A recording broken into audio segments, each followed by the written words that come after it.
মোহাম্মদ আরিফ, আরে রেশমা, 2 বছর পর দেখা হলো আমাদের।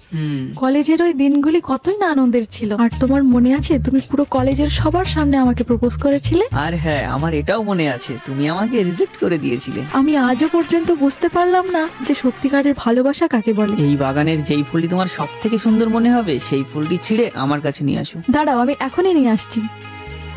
কই নিয়ে এসেছো ফুল? আমার একটা ফুল খুব পছন্দ হয়েছিল, কিন্তু আমি তার চেয়েও ভালো ফুলের সন্ধানে বেরিয়ে পড়লাম। কিন্তু কোনো ফুল আর আগের মতো পছন্দ হলো না। তারপর আমি ভাবলাম আগের ফুলটাই ছিঁড়ে নিয়ে আসি, কিন্তু ফিরে এসে দেখলাম ওই ফুলটি অন্য কেউ ছিঁড়ে নিচ্ছে।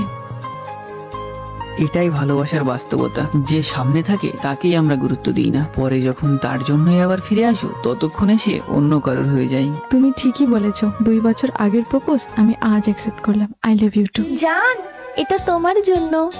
সরি, আমি এখন বিবাহিত।